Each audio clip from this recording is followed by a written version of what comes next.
어몽의 그 남자 주인공의 역할에 있어서 제가 어느 정도 많이 반영이 됐다고 보면 될 것 같아요. 어머니가 해녀시고, 그리고 제가 뭐 작가가 꿈이었던 이야기라던가, 작가가 꿈이어서 영화를 만들고 싶어하는 것들, 그리고 뭐 어머니가 뭐 반대하는 것들.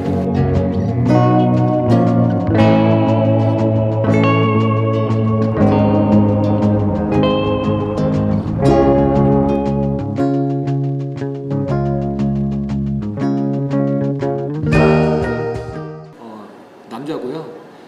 제주도에 살고 있고, 영화를 만드는 사람입니다. 그리고 영화 감독으로 성공하고 싶어가지고요. 서울에서 열심히 공부하고 영화를 2편 정도 찍었고요.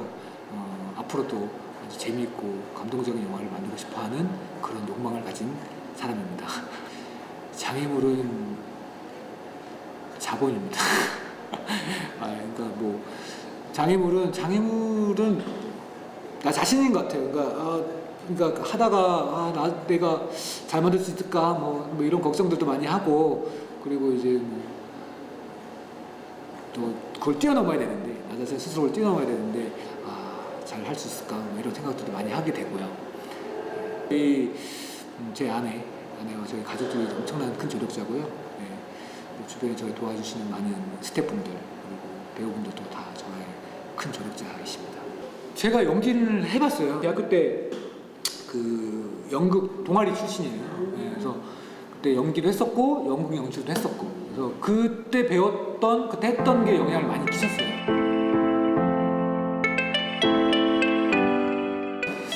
어몽은 뭔가 좀 이 제주도에 있는 어떤 날것 같은 느낌이에요. 그러니까 이게 이 정것이라는 게 좀 뭔가 정제되어 있고, 뭔가 계획되어 있고, 또 그런 스토리를 좀 차근차근히 쌓아가는 내용이라고 한다 그러면, 어몽 같은 경우는 제주 해녀의 삶과 그 아들의 삶이 막 뭐 서로의 충돌되면서 제주의 풍경과 좀 어우러져 보이는, 또 제주도의 어떤 아름다운 모습을 보여주는 것도 아니고, 이 제주도 사람들이 살고 있는 실제 모습을 보여주고 있거든요. 그래서 그런 면에서 조금 다른 영화? 그러니까 제가 특별하게 이런 영화를 만들어야겠다, 저런 영화를 만들어야겠다 생각은 안 했어요. 그래서 뭐 장애인의 인권을 개선해야지, 뭐 어떤 죽음에 대한 어떤 특별한 어떤 의미를 전달해야지라고 생각해서 만든 건 아니었는데, 지금까지 전작도 쭉쭉 보니까 그렇게 되더라고요. 내 관심사와 내 삶의 어떤 주제 이런 것들이 그거와 조금 연결되어 있는 거예요. 그러니까 곰곰이 생각을 해봤어요. 내가 왜 이런 거의 이야기에 관심을 갖고 이야기를 하게 되지? 라고 생각하다 보니까 제 삶 자체가 그런 죽음이라던가 장애인한테 울컥하는 게 있더라고요. 왜 그러냐면, 저희 이제 집안에서도 삼촌이 장애인이셨고, 제가 어느 TV 프로라던가 아니면 이런 걸 봐도 장애인들이 나오거나 장애인의 삶이 나오면 저 스스로가 막 울컥해지고 눈물이 나와요. 감정적으로. 그게 제 의식적이지 않은 그냥 무의식적에서 나오는 것 같아요. 그리고 뭐 저희 이제 어몽에서 마찬가지지만 아버지가 돌아가셨고, 제 친구도 죽고, 뭐 이렇게 하면서 오는 어떤 죽음에 대한 이야기들을 좀 저 스스로 한번 풀어보고 싶었어요. 그렇게 되면서 뭐 전작의 뭐 마흔이라던가 뭐 신혼여행 같은 것도 장애인에 대한 이야기고, 그리고 이제 뭐 어몽도 죽음에 대한 이야기, 그리고 지금 종익 같은 경우도 장의사 죽음에 관한 이야기를 좀 하게 되는 것 같더라고요. 그래서 어쨌든 처음 제가 영화를 시작하게 되니까 저의 관심사 위주로 갈 수밖에 없잖아요. 그러니까 제가 모르는 걸 하지는 못해요. 모르는 어떤 걸 가지고 제가 어떻게 전달을 해주겠어요. 공감하시라고 어떻게 얘기를 하겠습니까? 그러니까 제가 먼저 잘 관심 갖고 잘 할 수 있는 이야기들을 하다 보니까 그런 것들이 자연스럽게 되는 것 같아요.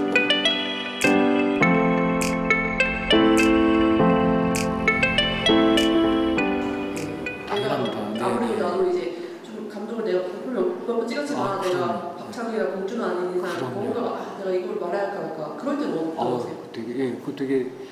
그거 되게 신선한 질문이에요. 맞아요. 그러니까 저는 신인 감독으로서 안상 선배님이 정말 큰 배우시잖아요. 그래서 정말 영광스럽기도 했지만 말 그대로 부담도 스러웠어요. 이 성기장 캐릭터를 분명 잘 하시긴 할 텐데 제가 디렉션을 들어야 되고 이렇게 해야 되는데 할 수가 있을까 되게 걱정이 많았어요. 근데 안성 선배님 자체가 너무 편안하게 대해주시고 현장에서도 되게 저한테 쉽게 할 수 있도록 많이 도움을 많이 주셨어요. 그래서 완벽하게는 아니에요. 완벽하게 진짜 이렇게 하면서 내가 이렇게 하세요 저렇게 하세요 이렇게 하지는 못했지만 그 접점에서 안성 선배님이 충분히 캐릭터를 충분히 연구해 오셨고 하시는 게 저는 좋았기 때문에 특별하게 제가 큰 디렉션을 들 필요는 없었지만 서로 얘기를 많이 했어요. 이런 부분에 조금 더 했으면 좋겠습니다. 이런 부분 조금 더 화를 좀 냈으면 좋겠습니다. 안성 선배님이 여기 너무 좀 센 거 아니야? 그러면 괜찮습니다 저는. 그래? 이런 식으로 이제 서로 조율해 가면서 할 수 있는 여건이 됐어요. 영화라는 거는 관객들한테 공감도 얻고 뭔가를 메시지 전달해 줘야 되는 매체잖아요. 4.3이라는 사건, 4.3이라는 어떤 큰 역사적 사건이 있었을 때 그거를 어떻게 인문학적으로 먼저 스스로가 이제 좀 소화가 돼야 될 것 같아요. 그러니까 저 스스로 같은 경우는 뭐냐면 저도 왜 4.3에 관련된 영화를 조금 저는 약간 못 만들 것 같다는 생각이 들어요. 네. 왜냐하면 제가 제주 지역 사람이긴 하지만 제가 직접 겪어보지도 않은 상황이고 솔직히 그거에 대해서 깊고 뭔가 이걸만 가지고 생각해 본 적이 별로 없거든요. 4.3 이제서야 많이 공론화되고 4.3에 대해서 좀 이렇게 좀 알려져 있지만 예전 같은 경우는 4.3에 대해서 저도 그렇게 살았어요. 4.3에 대해서 말하지 말라 그랬어요. 공화국 군사 독재 시절 때 연좌제부터 해가지고 4.3은 제주 사람은 피해를 입는 입장이었잖아요. 그래서 4.3에 대해서 계속 묻혀두고 말하면 막 터부치되고 막 하지 말라는 쪽으로 저는 이제 인식을 많이 받아왔거든요. 근데 이제 어느 순간 이제 이게 정부에서 이제 사과도 하고 점점 이제 피해자를 위해서 이렇게 이제 도움도 주고 하는 그런 사회가 됐긴 했지만 정말 그게 공론화돼가지고 영화까지 만들어질 수 있는 사회적 분위기가 됐느냐라고 했을 때는 아직까지 조금 아니다라고 생각을 해요. 하지만 앞으로는 그런 영화들이 계속 제주인들에 의해서 만들어지는 거는 저는 그렇게 돼야 된다고 봐요. 아까 말씀하신 것처럼 육지 사람들이 와서 육지 사람 시선으로 만들 수도 있긴 하겠지만 그게 제주 사람들이 만드는 것만큼의 어떤 파급력이라던가 어떤 그런 진실성을 갖겠느냐라는 거는 또 다른 문제거든요. 5.18 항쟁을 많은 분들이 이제 접근하고 만들어냈지만 또 5.18에 직접 피해를 받았던 광주 사람들이 또 만드는 영화도 또 다른 영화일 거거든요. 그래서 그런 것들이 제주 분들이 조금 더 관심을 많이 가지고 이런 4.3에 관련된 영화, 4.3에 관련된 문학, 4.3에 관련된 어떤 음악 이런 것들이 조금 이렇게 예술 문화적으로 좀 많이 만들어져서 제주 사람들뿐만 아니라 어떤 육지 사람들도 많이 제주 4.3 사건에 대해서 이해할 수 있고 공감할 수 있는 그런 어떤 계기가 됐으면 좋겠다는 생각이 드네요.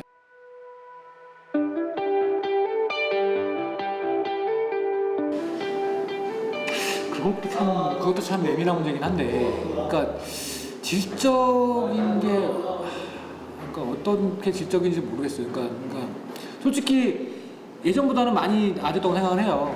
그러니까 문화 향유를 할 수 있는 어떤 그런 것들이 제주도 사람들이 많이 없어요. 그러니까 제 나이 때만 하더라도 영화 한 편 보러 가기도 힘들었고, 뮤지컬 보기도 힘들고. 지금도 마찬가지일 거예요. 그러니까 그런 문화 속에서 살아왔기 때문에 여기서 공연하는 것 자체들도 많이 없어서 그런 것들이 질적으로 좋은지 안 좋은지도 모르는 상황에서 많이 자라왔을 거예요. 하지만 좋은 공연, 좋은 영화, 좋은 음악들을 듣고 싶어하는 욕망들은 분명히 있을 거라고 생각을 하거든요. 근데 이제 지금까지 포기하면서 살았고, 그렇지 제주 사람들이 그런 질적인 걸 볼 수가 있겠어라고. 좀 자포자기한 경우도 있다고 저는 생각을 하고요. 그런데 분명히 비교했을 때 서울이라던가 뭐 헐리우드 뭐 아니면 뭐 브로드웨이에 비해서 뭐 이런 거 비교하지 그렇지만 제주도가 그런 조금 면에서 조금 이쪽으로 조금 약간 떨어질 수 있지 않 이런 상황이지 않나라는 생각을 해요. 그래서 여기서 공연하시는 분들이라든가 여기서 만들어진 영화라든가 뭐 공연들이 뒤쪽으로 막 떨어진다는 건 아니고요. 예, 근데 이제 조금 더 퀄리티가 있는 어떤 그런 것들이 좀 더 들어와서 좀 여기 제주도에서 활동하시는 예술을 하시는 분들이라든가 이런 것들이 조금 더 지적으로 좀 더 성장할 수 있는 그런 것들이 조금 더 만들어졌으면 좋겠다는 생각이 들어요. 네.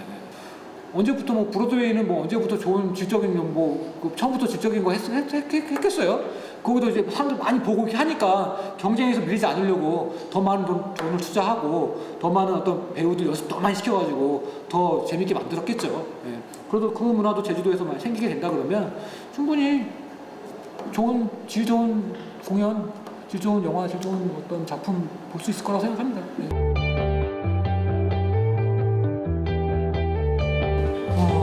그래서 그거는 되게 좋은 지적인 것 같아요. 네. 그러니까 저도 시나리오 때부터 이렇게 갔다 이렇게 가잖아요. 그러니까 뭐 근데 그게 저는 처음에는 산만하지만 나중에 하나로 모여지길 바랬어요. 그러니까 관객들이 처음에 그냥 영화를 쭉 보면서 이 사람 갔다 저 사람 갔다 이것도 뭔가 산만 근데 그거를 이겨내고 쭉쭉쭉 가다 보면 결국은 하나로 모여지는 거잖아요. 이 은수과 지역의 일들 그리고 이제 성길의 이야기들이 각자 각자 일을 하고는 있지만 그게 결국엔 좀 서로한테 스며들면서 관객들한테 같은 이야기로 보여지길 바라거든요.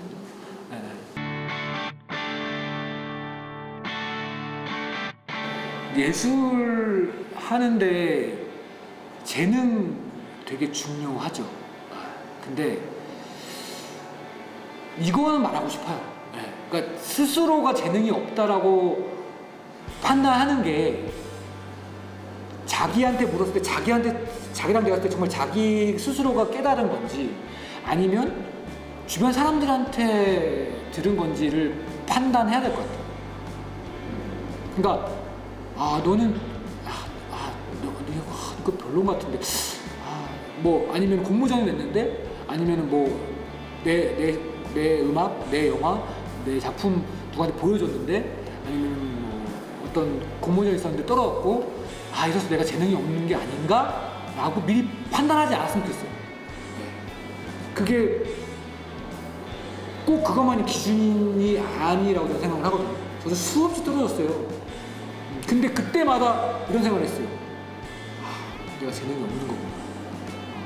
정말 자괴감이 많았어요. 그런데 제가 깨달은 건 뭐냐면 그 공모전이라던가 그걸 본 사람은 그 자기만의 취향이더라고요. 이게 객관적인 게 아닌 거예요. 예술은 객관적이지 않기 때문에 오히려 더 좋은 거예요.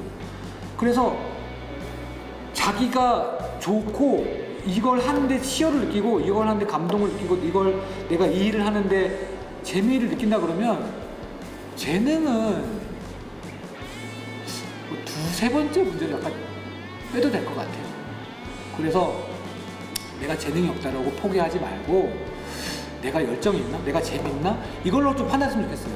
그러면 꾸준히 하다 보면 그걸 좋아해주고 자기가 한 걸 알아봐주는 사람이 생기고 그것 때문에 용기가 생겨서 또 하게 되고 결국에는 사회적 기준으로 말하는 성공의 길까지 가게 되지 않겠나라는 생각을 하거든요.